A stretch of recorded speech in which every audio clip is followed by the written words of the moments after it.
Hello, everyone. I am Captain Jim Palmer, the Dream Business Coach. Half an hour later, that is 100% my mistake. My special guest, Michelle Prince, and I were on separate time zones, and we're both very busy, so I own up to that. But anyway, here we are.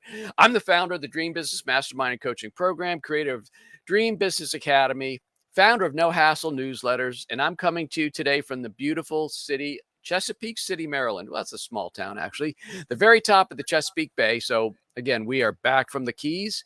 So anyway, welcome to another fantastic live edition of Dream Business Radio. Again, my special guest is Michelle Prince. Michelle, how are you doing today? This is literally the first time we've seen each other in a year or two. I know. I'm so good. And it is so good to see you. Although it feels like, we keep in touch on social media. So it does feel like I've seen you more recently, but still. Yeah. Anyway, hey folks, this episode of Dream Business Radio brought to you by the Dream Business Mastermind and Coaching Program. Of course, my show, my sponsorship. So if you're an entrepreneur, small business owner who's tired of slow to no growth in your business, if you're feeling overwhelmed, unfocused, and especially if you want to learn how to create multiple streams of revenue, which makes you sleep like a baby, then you want to get into the Dream Business Mastermind led by me, Captain Jim, the Dream Business Coach. Go to Dream Biz Coaching, dreambizcoaching.com. Now, Michelle has quite an impressive resume. She is a best-selling author, sought-after motivational speaker. She's a self-publishing expert, a life coach, CEO and founder of Performance Publishing Group, a partner publishing company dedicated to making a difference one story at a time.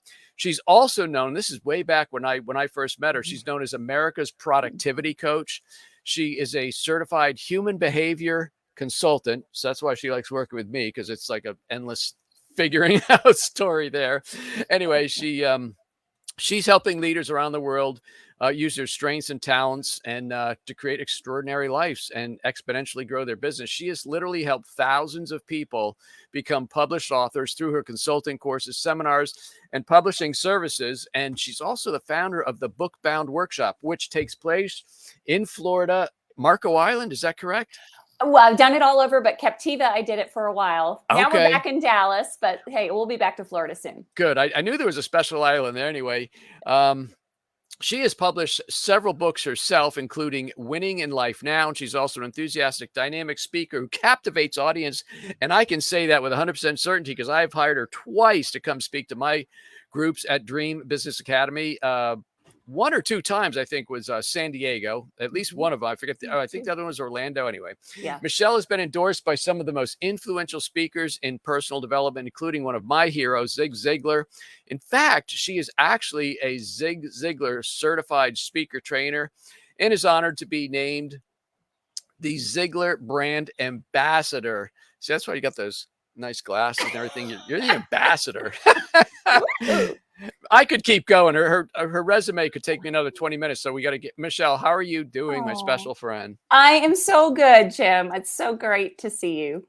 So I basically told everybody your story, but what's interesting to me is, so I got in business in 2001. You were about the same time, I think, initially? No, I started mine in 2009.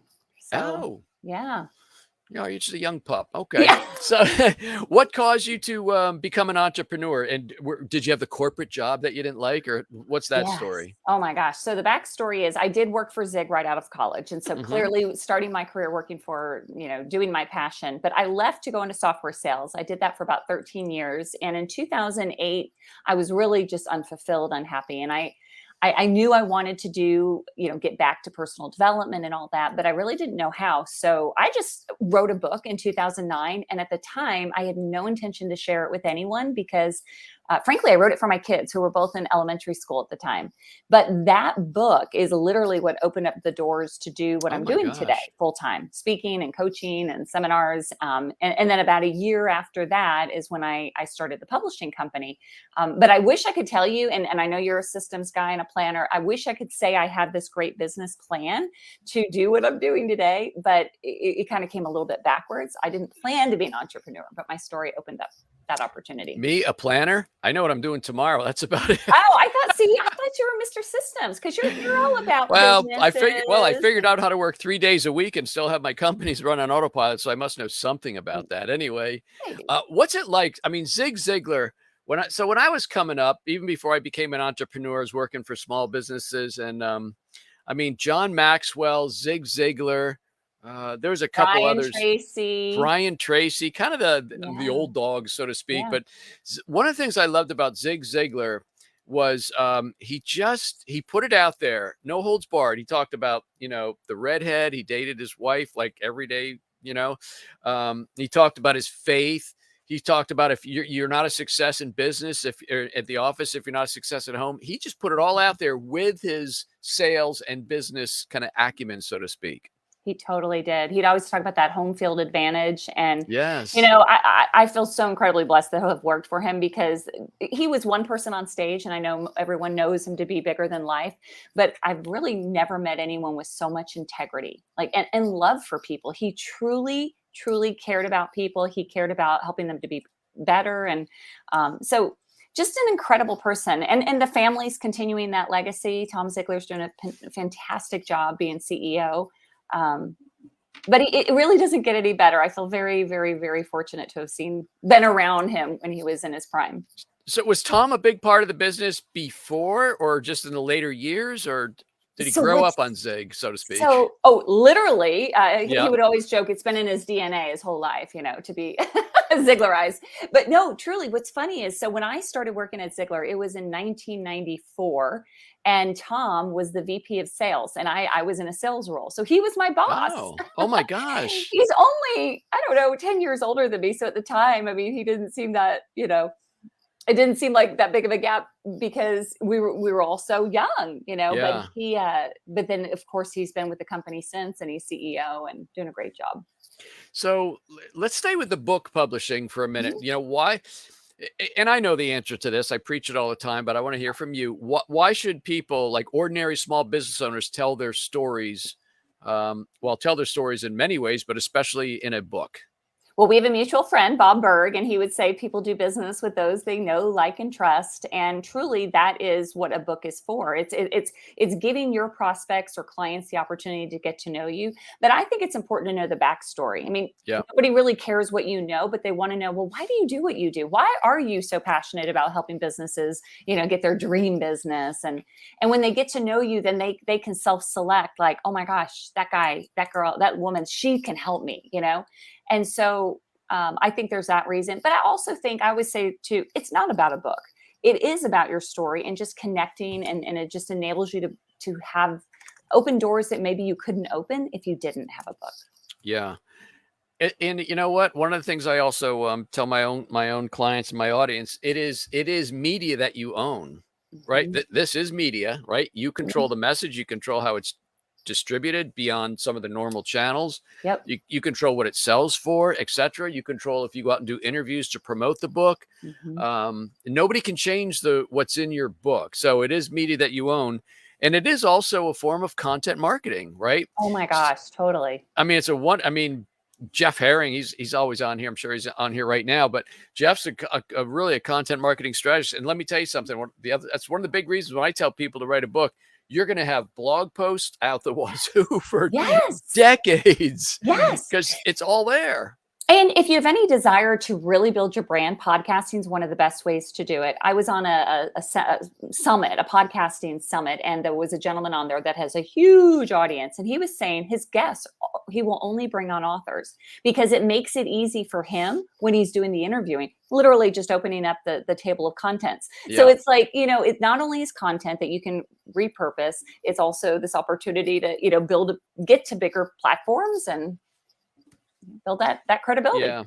It's interesting. And I know you've been to my events and you've spoken at my Yeah. events, and I know you've heard me say this, but the power of the positioning that you get with a book, you Mhm. have to have a really, really crappy book to do damage Yeah. to the authority Well, and the presence you get, because, hey, you're a published author. right. I joke about it, but it's so true. Truly, people who are well-respected authors and who are getting paid, great money to be on big stages, chances are good the people that are hiring them, or even the people in the audience that are impressed, haven't even read the book.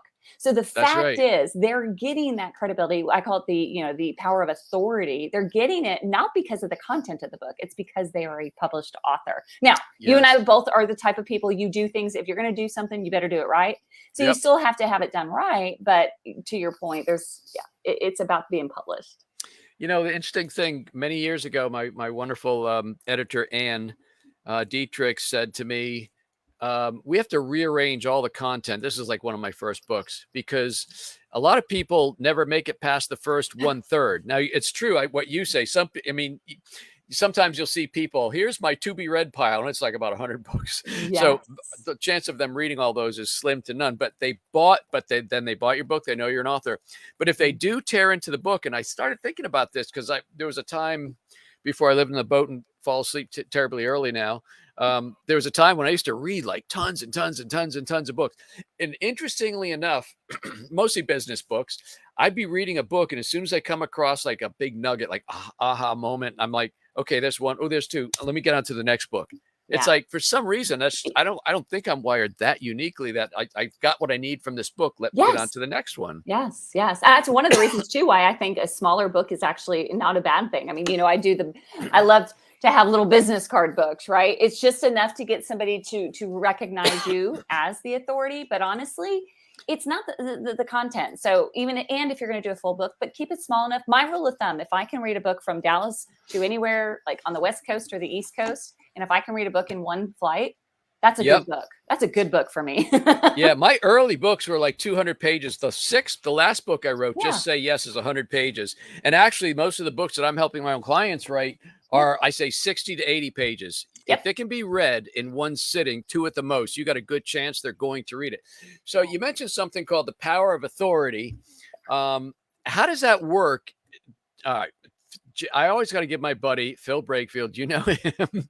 He's just wired. That is true. That is true. And I won't tell you what I'm wired on right now, but I am wired. No. So how is the power of authority? Let's just start with your own business, and then I'm curious as to how you work with your own clients, because you and I kind of do similar things. Mm-hmm. So how has the power of authority worked in your own business, Michelle? And then let's maybe share some of the stories of how you help people. So when I think of authority, it's not necessarily that you're bigger, better, or anything like that. It's just that authority is influence. And that means that people want to hear what you have to say. And there's also a play on words, right? You can't spell authority without author. So it's one of the ways. It's not the only way. Wait, what? You can't say that again? I love that. You can't, and that's why I titled it, you can't spell, authority without author. Oh my God. See, boom. Boom. That's pretty good right there. I wish I had some fireworks in the background. Well, but the point is though, so if you're looking for a way to have influence, and influence is making an impact in somebody's life, then it's just one of the ways to get someone's attention. And in social media and in everything we do, there's a lot of noise. And so to give yourself that leg up. So that's one of the ways. But I look back to my own story. I didn't intend to really, I had hoped possibly at some point, but I didn't intend to start a business of speaking and training and doing all the things I'm doing. But the book is what opened up those opportunities. So it's why I'm so passionate about helping people. But at the end of the day, it's not all about the book for me. And it's really more of like, well, what can you do with your story? So maybe do a podcast, do this. But it's not just one. You got to look at all of it, But at the end of the day, why do we want to be the authority and have influence? It's to make an impact. It's to make a difference. All right, Michelle, think of maybe somewhere in the last 6 months or a year, I'm sure that, and you help a lot of people become self-published authors. 1 or 2 stories probably stick out to you where like your own book really led to a whole new career. Yeah. Can you think of one like that? Wow. Yeah, I can think of several, actually. The one, though, that I love to tell is a doctor in a small town in Idaho. And he very, successful practice, but kind of in the middle of nowhere. And he wrote, we've done a couple books for him, but the first book he did, he said, literally the best ROI he's ever had in any marketing initiative. And that the return was, he says, over 7 figures. So, but here's why. He was already reputable. But a lot of times for a client or a patient to come to him, instead of him saying, here's what I'm going to do, here's how I'm going to treat you, here's why you should work with me, here's why you're going to be paying me X amount over the next several months for me to do this treatment program, he would literally slide that book across the table and say, go to chapter 8, read Shelley's story, read how we got rid of her, because he was kind of he is a holistic doctor. Yes. And he said that instantly, it was kind of like, oh, well, he must be the guy. He's written the book on it. And look at all these case studies. I'm in. And he said, he was extremely successful before the book, let me be clear. But that's really is in terms of, he looked at it as marketing, and it was the best. That is so awesome. You know, Mhm. one of my current VIP clients, Dr. Merrick, he's a doctor in California, and we're about 80% done with his book. And I'm telling him all the stuff you're saying. Yeah. I can't wait. I know he always is working during the show, so Yeah. I'm gonna make sure he watches the replay. Dr. Merrick, replay Do what you it. just Do listened to. it. Yes. All right, Michelle, let's switch gears a little bit. I might come back to this because I think being an author is so doggone important. But Mhm. you know, the other special talent you have, as I mentioned in the intro, you are known as America's productivity coach. So, I mean, you just managed to get a lot of stuff done, right? So how do Uh, you? No, you don't do that anymore. So well, here, have you ever heard that you teach that which you need to know most? got it. Oh, it's like, you know, the cobbler's kids have the worst shoes, Yeah. right? So Well, anyway, the we'll backstory of focus on that. other people. How do you help Yeah. busy, time-starved small business owners from juggling too many things? And how do you help them overcome procrastination? Basically, how do you help them get more done in their business? Yeah. So my second book that I wrote was called Busy Being Busy, but Getting Nothing Done. And it was all about that. And the Yep. reason I ended up doing that book was not necessarily because I was a productivity expert, quote unquote, yet, but when I started my business and my first book was a success, I started, I was very, very busy speaking, and I still had my other job at the beginning. So I had to figure out, and I had kids in elementary school, I had to figure out a way to manage my time. So I became a student of time management and productivity, procrastination. And I literally just started gathering all of this data that was really initially for me. And If I can interrupt you without losing your train of thought. So who were some of your early teachers in productivity? Like who you said you're oh, taking it all in. Who were some of those oh my mentors? gosh, Brian, well, some of the old books, even like Brian Tracy, obviously there's so much that Zig did. There Yes. was this great book. It will come to me, the myth of multitasking by it's going to come to me. Wow, I'm impressed you remember the title. It's been a while, but that was really, really good. But it was really eye-opening to me. And then, just implementing some of the things I already knew, but I just maybe wasn't doing.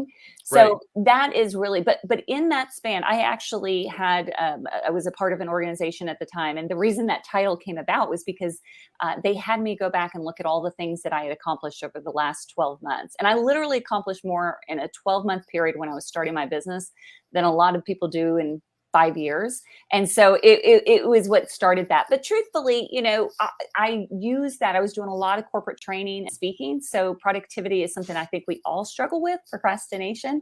So Yes. I was just sharing my own stories of, what I'm doing to try to help get over my own procrastination. You know, when I knew, of course, I went to some of the same conferences you went to Mhm. early on. So I knew the power of being an author, and I dragged my heels, honestly, because as I sometimes kid my own self, I barely passed 8th grade English. So how did I want to put my own name on a book when Mhm. people could see I'm very, very challenged putting two sentences Yeah. together, right? But then I finally gave in. Um, but the problem was I never pulled the trigger, right? I was Mhm. always and I think you mentioned people don't get done or they drag their heels. And so Mhm. when I was writing that book, I said, "Okay, Jim, now you're going to write the book." And I would schedule time, right? Of course, Yes. I was in a home office, and otherwise known as my old dining room. That was my home office. And so I said, okay, from 6 a.m. to 8 a.m., I'm going to write for 2 hours. And then I'd Mhm. sit down at 8 a.m. I go, well, I might as well put a load of laundry in so it'll do it while I'm writing. So I put a load of laundry and then I said, I can't leave those dirty dishes. So I just wipe those up real quick. And then I thought, wait, is that the mail truck? So I'd go out and see the mail. And on the way to the mail, I'd look at my car and say, oh, a bird crapped on my car. So I'd go in and get I would do anything not to sit there and write that book. Yes. And thank God my first book was a tremendous boon to my business because that made me want to do a second one. And then the Yes. second one worked. I did a third one and it kept building. But we really do put off what we don't like to do, even if we know there's a benefit. I mean, I'm sure there's some kind of wiring that's screwed up in my brain, but probably similar to Oh, other entrepreneurs, right? all of us. In fact, if you think about it, the things you procrastinate on the most typically are the things that are going to make you happier, Mm. healthier, make you more money, have better relationships, but yet those are the things that we put off. I don't know the answer to that, but it's kind of universal. And so when you recognize that and start to realize, and at the end of the day, what is time management, procrastination, overcoming that? It's all about realizing we do not have a finite amount of time. We have an expiration date, and what are you going to do with it? And one last thing I'll say about productivity and why I really got passionate about it is we had a death in the family not long before that, very tragically. And it was very, very, very clear how short life is. And we don't have time to waste. So That's whatever right. that dream is, now's the time to do it. And I dreamt of writing a book. There you go. I don't know who that person is because their picture didn't show up for some reason, but we just have to. All right, now you got 3 books in the book. Say, and no Awesome. offense, this is probably good that I don't see your face, but everybody, most of the business owners that I've known and worked with, I've got a book in me. I've started my book, but it's like forever. So don't even get 3 done. Get 1 done. One Get done. 1 book, because 3 seems probably very monumental right now. Anyway, this is. And did you know Zig Ziglar would always say that everybody has at least 1 book in him? And in his last couple of years, and I was with him many times when he did this, he did it actually at one of Bob's events. He said that he would ask everyone, have you written your book? Have you written your book? And the eyes would be like, I would never write a book. And he's like, everyone has a story. Get your story out there. Yeah. My first book, The Magic of Newsletter Marketing, came out about 2 years after I launched No Hassle Newsletters. Okay. And that book, and then me speaking on that topic all over the place, easily minimum 300, maybe more, $400,000, because of all the new clients it was bringing. If you're a business owner and you do not have a book, you are really selling yourself short. Totally agree. So how do you brand or monetize a message? Because that's really what a book does, right? And you're also a very, very good speaker. So how do you monetize your message? There's a couple ways. Speaking has always been my go-to. I love to speak and I enjoy it. And there's an opportunity there because there's people out there that need to hear what you have. And those people may not go looking for your book. So that's an opportunity. Coaching, I know you know all about this and I know you talk about this a lot, and there's such a need there. You're a strong, that's more like definitely more your strength. I enjoy I enjoy more the speaking front. I love podcasting. I think podcasting is, if you're not doing that, you don't have to have your own show. I mean, I think it's important if you really want to have a big brand, but honestly, it's if you have content that you believe is going to help someone personally or professionally, it has to get in a book. It has to get on a podcast, put it in a blog, put it on social media. If it's truly beneficial, don't hold it to yourself, Right. So let's say that you and I have done a great job here and we've inspired at least one person to write their book. What would be a good first step? I know you help people like take that first step and beyond, but so what's the first thing they should be doing? You have to figure out, well, what's your story? What are you going to write about? And this is one of the things I do love to do. I mean, publishing is, that's all part of it, but the story is the first part. And there's this exercise that I teach our authors of figuring out, well, looking at your passions. I do believe passion is a clue. I think it's a clue to your purpose. I happen to believe we've not been given a purpose in life that we're going to hate. So passion is closely tied to something more than likely. But it's also a reason why it has to be in your book, because books are the first and easiest things to put on the back burner. So if you don't have that passion driving it, it's probably not going to get done. But then also looking at your experiences, and not just work experience, not just what your business is, what other life experiences. Again, we want to know, we want to do business and connect with people on the human level, not just on the business level. So sharing your backstory of why did you decide to be a real estate agent? Why did you decide to start a services business? What's really the mission and the I always tell people, try to create a movement. People want to get behind a movement. They don't want to necessarily get behind a business or a book. They just want to get behind what are you trying to accomplish in the world? And so those are just some of the ways, but you got to figure out your topic first. So blank page syndrome, right? There's, I mean, that's really what holds a lot of people back. Have you ever had that? Oh my gosh, are you kidding me? I've done so many books now, and most of those came out so quickly. I've been working on a book for over 2 years now, and it's not that the content is difficult for whatever reason. It's just there's times though that I'm just like, oh, what's next? But and I had to start giving myself the same advice I was giving to others is stop thinking about writing a book, because that can be overwhelming. It can be, all these self-limiting thoughts come in. Pretend and put yourself in an environment where you're sitting across the table from somebody you care about so much. It could be your best friend, it could be your business partner, your son, your daughter, spouse, whoever. And they come to you and they say, Jim, I'm really hurt. I'm in a bad place and I'm about to lose everything.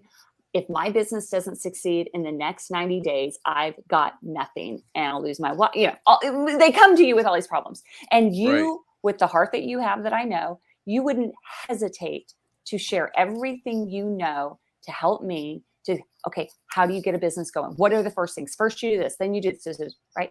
That's how you write a book. You come from the perspective of what is it you know so well, personally or professionally, that you could do it on a song, just by somebody asking you. That's one of the easiest ways to start and write a book. And you know what? If you can't sit down and write because of a blank page, jump on a podcast, jump on a Zoom call, jump on your phone and just start recording. Yeah, that's really good. And you know what? You just described what I call extreme motivation.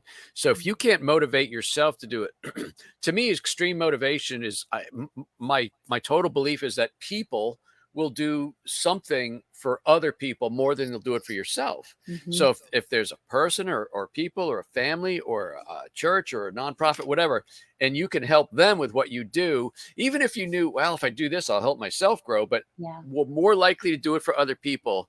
And that's what I call extreme motivation. That's usually what gets people into action. And the little example you just gave there, is pretty true. So, because I do believe somebody's life will be changed, at least one person. I got an email today from somebody I do not know who read the first chapter of my book, Decide, right? And she went on to tell me how much it impacted her and her husband and things like that. And I was like, oh my gosh. And she actually was talking about how, again, me being inspired by Zig, I'm not afraid to talk about my faith. It's not, I don't put chapters about it, but I'm not afraid, to say I'm a man of faith. I'm a believer. So, but she said that really had it. And I'm like, wow. I mean, Decide's been out for what, 7 years now. Yeah. That was the first event that I came up to yours, is when you were launching that book. Yeah. So I'm going to go a couple minutes long just because, this is such a great, you're okay. Or do you have another one that I'm great. I didn't even ask you if you'd go long, but okay.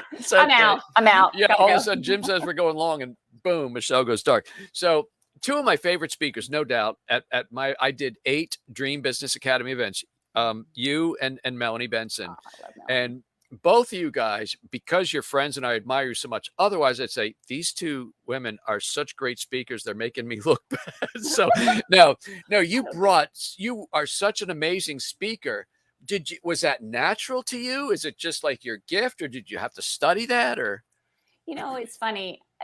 And sometimes you overlook the things that, and I'm, God does give us gifts and things and strengths, and you don't see them sometimes. And I'll never forget, this was before I wrote my book, before I started my business. I was at a live event with one of my college friends, and we were at this huge arena, and there was, I don't know, 50,000 people there. And the speakers were in the center, motivating and inspiring people. And I looked to my friend and I said, oh my gosh, wouldn't you love to be a speaker at one of these events? And she looked at me with sheer terror and she said, Michelle, you couldn't pay me $1 million to stand on that stage in front of all these people, let alone open my mouth.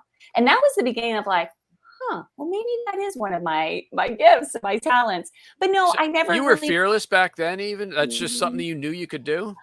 No, I didn't know I could do it. I just had this, I don't know. I just had this feeling like I wanted to. And I have always been an encourager and a motivator. I mean, that's one of my strengths, I guess. But I never really, I wasn't in Toastmasters. I will tell you, I'm not a perfect speaker. And certainly I probably make Toastmasters people cringe. But I do speak from the heart. And I do my best to be authentic. And so I think that, if you just put yourself out there and get over yourself, and if you're really there with the intention to help others, that will seep out way more than a gift of speaking perfectly. Yeah. I was checking out your website. I haven't been there in a while, but I was checking it out today in preparation for this amazing interview. And one of your blog posts, by the way, you got a very nice blog, lots of good stuff there. But one of the blog posts was how to give a talk with confidence, right? Mm-hmm. So I think it's interesting. I didn't know that about you, but you did not have to overcome that. What Seinfeld says, right? Most people would rather be in the box and up, Yeah. giving the eulogy. Let me clarify that. Okay. I felt this. I knew that it was going to be, I wanted to do it, but I was fearful. I remember taking a communications class in college and literally like just sick to my stomach, having to speak in front of a group. So, but when I started speaking, I would always remember something that Zig said about being nervous. And he actually would get a little nervous even when he spoke, not more excitement than nerves, but he said he kind of would compare it to, it's kind of like a thoroughbred right before they're about to go out for a race. When they're in the stall, they're getting all high jittery. anxiety, the nerves are all, But as soon as that gate opens, they're off to the races. Whereas, a donkey or a mule, they're in the stall and they're just kind of like, well, whatever, who do you want to be? Do you want to be the thoroughbred or do you want to be the mule? So having a little nervous energy is not a bad thing. And I still get it, but it's not necessarily because I care what people think as much as I just want to make sure that, I do say a prayer every time, like, let there be that one person that I'm here for to hear what it is I'm supposed to say. So about an hour ago, I was meeting with one of my clients and talking about speaking, interestingly enough. And I shared a story because most people know, if you read my books or know me, I was petrified of speaking, but I overcame that. Turns out I'm a pretty good speaker, not Michelle Prince quality. Oh, please. But I can light up the stage pretty good. Well, one of my early speeches, and this was back in my newsletter guru days. So I had a caricature. First, I had a caricature. It's kind of, I don't know, 2009 or 10. It was. I remember it. Yeah, it was a thing to have a character. And then as my courage and chutzpah started growing a little bit, I had a newsletter guru caricature with the shirt being ripped open and said NG, kind of like Superman. Yes, I remember that. Yeah, and I actually had a cape flowing. I had this little GIF going, and it said newsletter guru, saving small business one newsletter at a time. It's kind of my tagline. So whenever I'm speaking, so here I am at this event. It was one of these meeting rooms, kind of like a bowling alley, and I'm standing in the back, and he put my slide up with this, and I'm in the zone like you. I'm like saying a quick prayer, please, blah blah blah blah. I know it's going to be the best talk I ever gave. I'm doing all my little self talk, and a guy walks up to me, touches my shoulder, and goes, "I find that cartoon of you very disturbing." Okay. I don't know. I'm usually not confrontational. I looked at him, I said, "Go sit down." And then I went up and I delivered my talk, and it worked pretty well. But it's funny how we can get thrown off, right? But now, now Phil used to be a roadie for all these amazing acts, and he said everybody got nervous before they went to every performance, including Phil. When he types a comment on my broadcast, he gets a little nervous. But I love that. Okay, Michelle, I got one more question, then we'll wrap up this fun fest. So, do you have any tips for people who do write a book? Most people obviously are going to get published on Amazon. Do you have any tips on how to get noticed, or how to get your book into the hands of more people? Yeah. So it's, and it's changed and evolved so much over the last 12 years or so I've been doing this, that it's now, I would say, it's more about getting your message out there to bigger audiences. And there's two ways to do that. You can build your own audience, which of course we believe you should do. However, that may take longer. It's one of the reasons why, though, I love podcasting. And so if you have a book, you should be doing a book blog tour or a book podcast tour to some degree, getting it out there. Now, again, it can't be self-seeking. It can't just be to promote you. Everything you do when you go on somebody else's show is to provide valuable content to their audience. So if you truly, truly believe that what you put in your book is valuable, then find those people who have audiences that can do that. And that's one of the easiest ways to just get the buzz going. At the end of the day, if your book's, not good, it doesn't, you have to have something to fall back on. I'm still a believer of speaking, even with the things that have shifted through the last couple of years, but there are people out there looking for, in your community right now, there are community organizations and associations. There's people out there that you can go provide your service to, and don't be afraid to do it for free in the beginning. If you really love, I go back to, if you really believe and love the content of your book, then you should have no problem going and sharing that content for 45 minutes with a local Rotary Club for free, Yes, absolutely. But what happens is, it's not just that. It's little bit word of mouth, right? Consistency, branding, all the things that you teach. And over time, that snowball, starts rolling and rolling. So I don't want to sound like the old curmudgeon who says, "Oh yeah, I used to walk 10 miles to school uphill in the snow," but I did too. Today, people today, you self-publish, boom, print on demand. So you launch your book, people order one from Amazon, it prints and they ship. My first two books, The Magic of Newsletter Marketing and Stick Like Glue, it might have actually been the first three. This was before the self-publishing. And so you really I had to place an order. I had to think, how well is this book going to do? I think I ordered 3,000, the first printing, 3,000 books of The Magic of Newsletter Marketing. So all of a sudden a truck shows up and these books are now in my garage. And those books, I don't know if they're 50 or 75 or 100 to a box. That's a lot. That's a Lined the wall of my lot. garage. So yeah, I had to get out there and push that book. So anyway, oh, you old grandfather, you. No, it's not that long ago. That's the funny thing. It's really not. Oh gosh. So Michelle, I knew this was going to be a great interview. You really delivered some amazing, amazing nuggets and strategies. I know you inspired a few people here. And it's just been a real joy and a treat to have you on Dream Business Radio. Thank you so much. Oh, Jim, thank you so much. How can people connect with you? I'm guessing it's michellprince.com, or is there some secret place you want them to go? Oh yeah, my secret place. No, performancepublishinggroup.com or michellprince.com, or really find me on social media. I'd love to help and Prince Performance Publishing? Oh no, Performance Publishing Group. Oh, that's a cool name, Performance Publishing Group. Wow, I like that a lot. You know, I'm a name guy. That's a good name. Of course, Michelle Prince isn't half bad either. Thank you so much. Performance is my core business, and so yeah. There you go. All right, my friend. Thank you so much. Thank you. Hey, folks, that wraps up this very special interview. Yes, give it a thumbs up, give it a like, give it a comment. If you're watching on the replay, do a hashtag replay just so we know. I highly recommend you connect with Michelle Prince. As you've seen in the last half hour, she really knows her stuff and she loves serving and making a difference. You can connect with me at getjimpalmer.com. If you're interested in joining myself and about 28 other smart entrepreneurs in the Dream Business Mastermind, that is dreambizcoaching.com. Next week, my special guest is Diamond Bill Warren, who's a phenomenal marketer. He's a retail genius. He's doing amazing things. Diamond Bill Warren will be my guest next week. Remember, you can get free digital copies of all my books. It's only two. The rest are packed away. All my books at Amazon, Kindle Books, Barnes & Noble, as Nook Books, and the iBookstore, all for free. So you can continue this great education, and I can still work 3 days a week. So I love that. But until this time next week, another fantastic interview. I am Captain Jim Palmer. I am the Dream Business Coach, and you have a great day. Take care.